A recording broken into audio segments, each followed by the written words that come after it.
આજરોજ રાજકોટ મહાનગરપાલિકાની સ્ટેન્ડિંગ કમિટીની બેઠક હતી।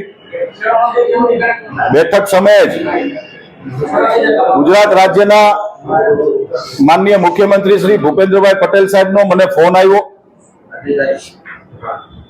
ગઈકાલના ઇલેક્ટ્રોનિક મીડિયા અને અખબારના માધ્યમથી સીએમઓમાં જાણ થઈ હતી કે રાજકોટ મહાનગરપાલિકામાં આવતીકાલે સવારે 10 વાગે સ્ટેન્ડિંગ કમિટીની બેઠક છે।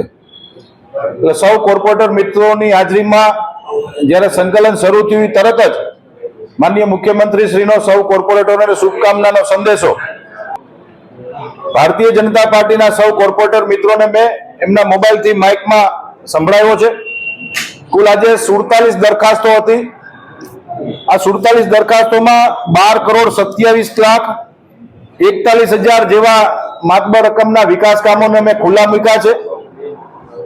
એક દરખાસ્ત છે એ કર્મચારીના પે સ્કેલની હતી, પેન્ડિંગ રાખવામાં આવી છે, જેમાં અભ્યાસ હજી ઘટતો હોવાથી પૂરતો અભ્યાસ માટે આવનારી સ્ટેન્ડિંગ સુધી પેન્ડિંગ રાખવામાં આવી છે। ખાસ કરીને આપના માટે કેવી કાર લેવાની વાત છે? શું મારા માટે કાર નથી, સ્ટેન્ડિંગ કમિટીના ચેરમેન માટે કાર છે। 2016 ની અંદર સ્ટેન્ડિંગ કમિટીના ચેરમેન માટે કાર લેવામાં આવી હતી।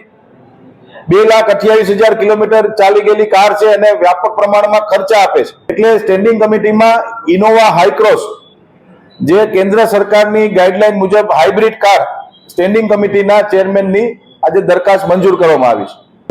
વર્ગ 2 ના કર્મચારીઓનો જે 5400 રૂપિયાનો ગ્રેડ છે, અત્યારે એને 5400 ના ગ્રેડમાંથી 6600 ના ગ્રેડમાં લઈ જવાની દરખાસ્ત હતી, પરંતુ સ્ટેન્ડિંગ કમિટીમાં ભારતીય જનતા પાર્ટીની સંકલનમાં સૌ કોર્પોરેટર મિત્રો સાથે ચર્ચા વિમર્શના અંતે હાલ પૂરતી દરખાસ્ત પેન્ડિંગ રાખવામાં આવેલ છે। આવતી સ્ટેન્ડિંગમાં અમે નિર્ણય કરશું।